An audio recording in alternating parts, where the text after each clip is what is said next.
Olá, eu sou a Paula Faria, CEO da Necta e idealizadora do Connected Smart Cities e Mobility. Neste Conecta Talks, eu vou conversar com Hadir Lamas Papini, chefe de gabinete da Secretaria Municipal das Subprefeituras de São Paulo, e o Alexandre Modonese, que é secretário municipal das Subprefeituras de São Paulo. Os gestores vão participar conosco da edição 2020 do Connected Smart Cities e Mobility Digital Experience e irão palestrar sobre a gestão das 32 subprefeituras do município de São Paulo, destacando os investimentos em tecnologia e automatização de sistemas, que está relacionado ao tema Cidades Conectadas, que irá destacar as plataformas inteligentes. Bem-vindos, Hadir e Alexandre. Tudo bem? Obrigada por... Tudo bom, Paulo? Tudo bom? Tudo jóia? Obrigado pelo convite. Sim, obrigada a vocês por estar aqui com a gente. Vou começar aqui com o Alexandre, e eu queria saber, Alexandre, considerando a participação de vocês na sexta edição do evento mais importante de cidades e mobilidade do país, que irá abordar o case de vocês, né, da Secretaria Municipal da Subprefeitura de São Paulo, como vem sendo a gestão das 32 subprefeituras do município, destacando os investimentos em tecnologia e automatização de sistemas. E ainda, eu queria também te ouvir falar sobre o sistema de gerenciamento da zeladoria, que foi implantado em 2018 para mapear todo o trabalho de zeladoria do município e como isso vem sendo trabalhado para tornar a cidade de São Paulo ainda mais inteligente. Bom, Paulo, desde 2017, a cidade fez um investimento muito grande para se modernizar e se aproximar dessa sociedade digital que a gente tem. A cidade de São Paulo, em 2017, ainda trabalhava totalmente analógica, todos os seus processos e fluxos eram no papel, e uma cidade de 12 milhões de habitantes, com o tamanho que a cidade de São Paulo tem, e as diferenças, né, de uma cidade que ainda está se urbanizando em muitas regiões, e regiões já urbanizadas, com padrão de países desenvolvidos, administrar isso de uma forma analógica e atender essa demanda que a sociedade tem no serviço de zeladoria, que é o cuidado com a cidade, era uma missão impossível se a cidade não se informatizasse. Ali foi tomada uma decisão e nós fizemos a informatização veio com uma mudança muito importante, que foi a mudança da política de atendimento. A informatização e o investimento que a cidade fez permitiu que a demanda do cidadão fosse a primeira demanda da zeladoria da cidade. E aí nós integramos com isso o sistema 156, que recebe a demanda da cidade, passamos a conseguir identificar onde a demanda do município estava, definir aí quantidade de equipes, quantidade de recursos que era necessário e começar a planejar toda a ação de campo da cidade.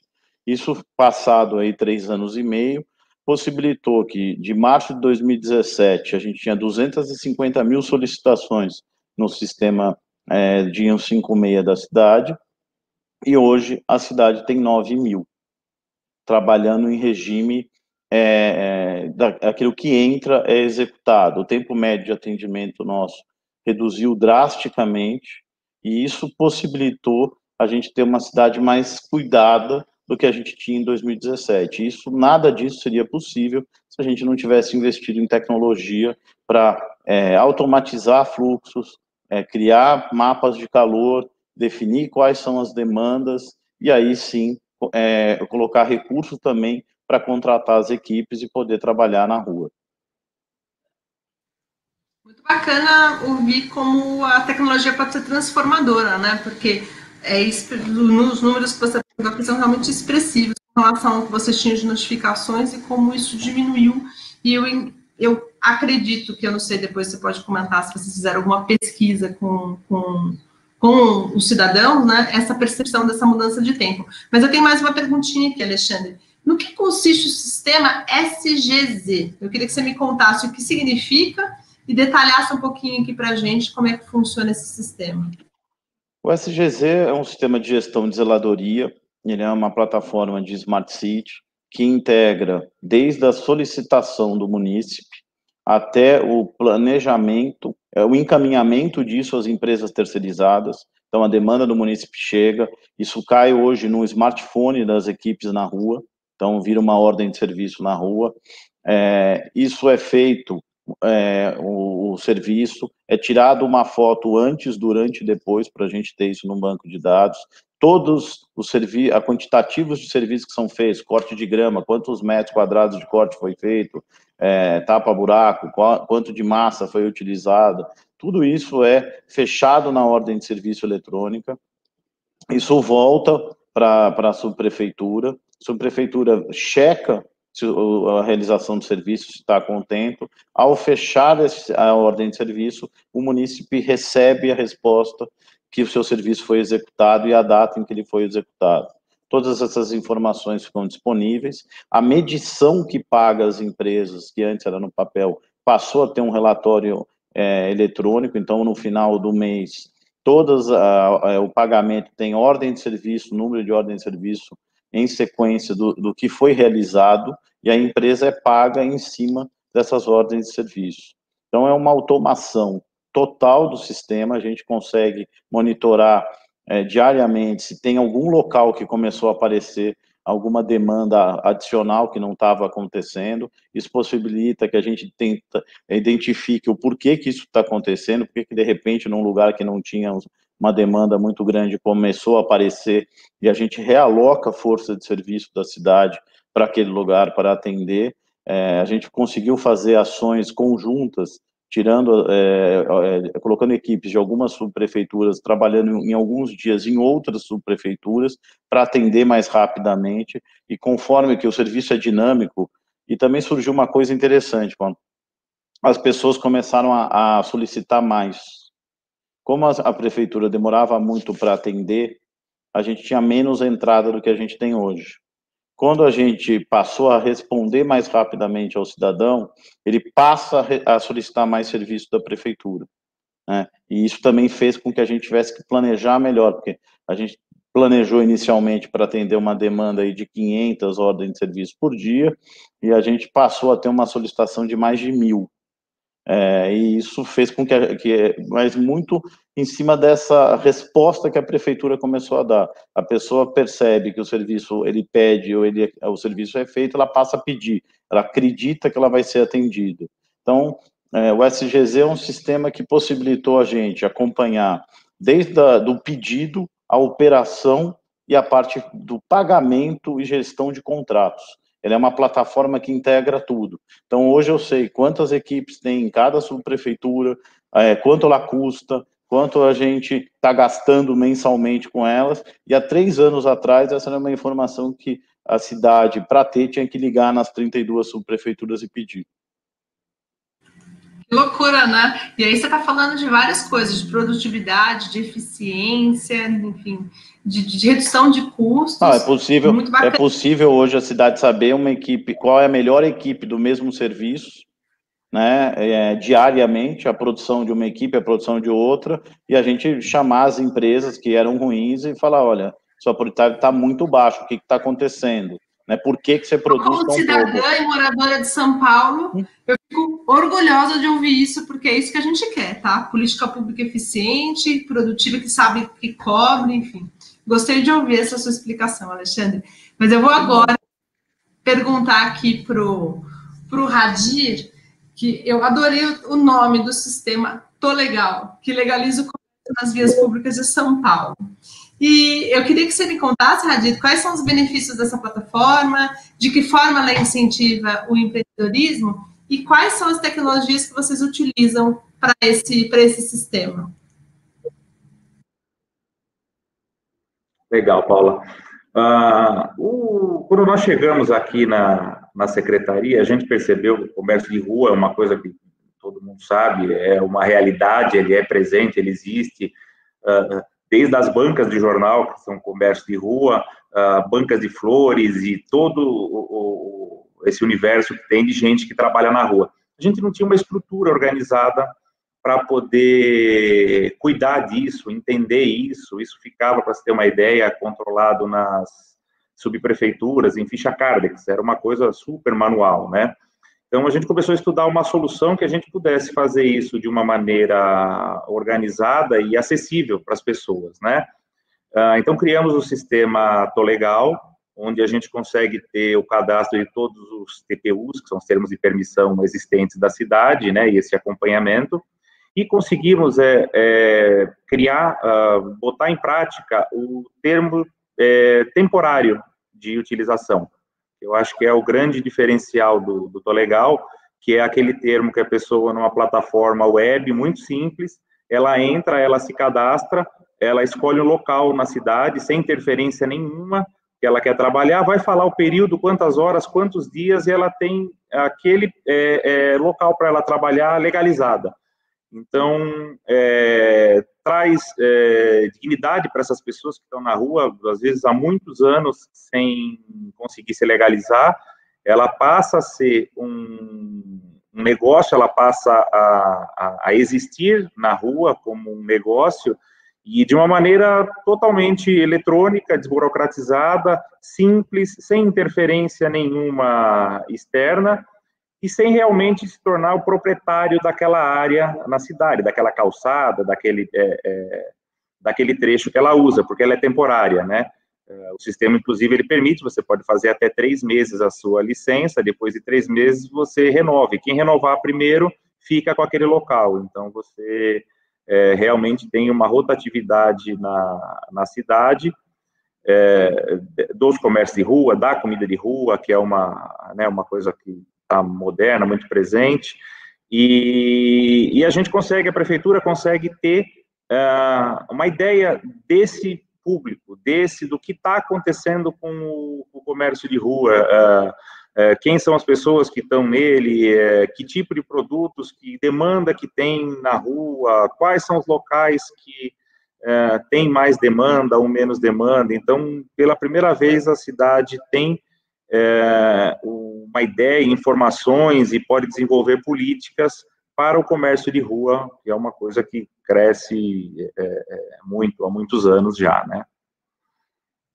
Sim, cresce há muitos anos. A verdade é que a gente é uma megalópole, super difícil de conseguir organizar esse tipo de atividade, né? E é bem bacana saber que vocês estão conseguindo ter esse olhar apreciativo e criar um sistema que é condizente com a realidade, né? Porque não adianta a gente querer fazer coisas que, no final, a gente não consegue viabilizar esse acompanhamento. Bem bacana. E ainda, continuando aqui a nossa conversa, Hadi, eu queria que você me contasse um pouquinho, quando a gente fala do cenário da Covid-19, de que forma esses projetos têm contribuído com as políticas públicas para minimizar os efeitos da pandemia, e que exemplos vocês podem compartilhar, que exemplos a Prefeitura de São Paulo pode compartilhar com o nosso público aqui de cidades inteligentes? Legal. O comércio de rua, a gente sabe que muitas vezes é uma porta de entrada da pessoa no mercado ou de reentrada, né? Nesse momento que a gente teve aí, muita gente perdendo emprego, muitos negócios fechando, então essa eu acho que é um caminho, e como ele é aberto, ele é acessível, então, de repente, muitas pessoas podem recomeçar seu negócio, recomeçar sua vida nesse momento tão complicado, tão difícil, fazendo aquilo que ele sabe fazer, alguns o café da manhã, outros um bolo, outro vendendo um produto que ele produz. Então, é um caminho, né, mais um caminho para que as pessoas possam recomeçar nesse momento tão difícil que a gente atravessa, né? Então, esse eu acho que é o principal foco aí do Tolegal. Eu acho que a principal vantagem é essa, né, de poder resgatar pessoas e dar uma porta de entrada de novo delas no mercado, né? Tenho certeza absoluta disso, né? Porque, infelizmente, a Covid é um dos legados da Covid nesses meses, é esse desemprego, e que é muito difícil, principalmente para esse público, e é legal que eles consigam ter essa oportunidade. E aí, agora, para os dois, Alexandre e Hadi, eu queria que vocês contassem, considerando a participação de vocês na 6ª edição do evento, como vocês avaliam que iniciativas como a nossa, né, do Connected Smart Cities do Mobility, pode contribuir para o desenvolvimento das cidades brasileiras? Vai lá, Hadi.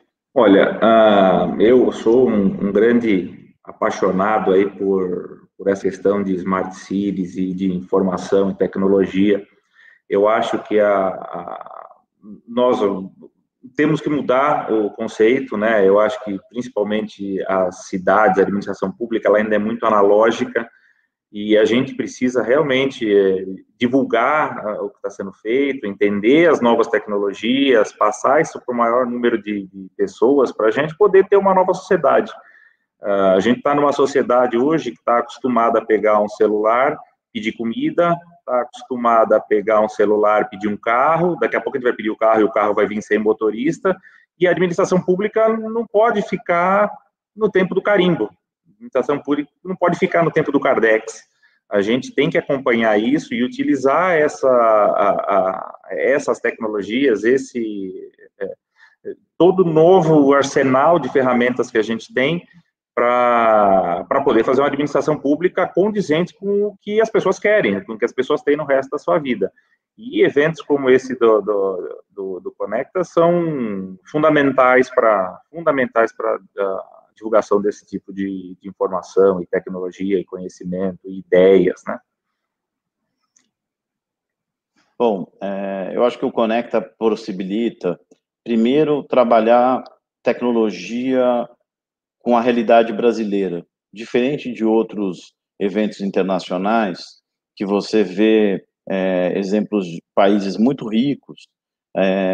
O Brasil, como um país em desenvolvimento, precisa trabalhar tecnologia, a melhor tecnologia dentro do melhor preço.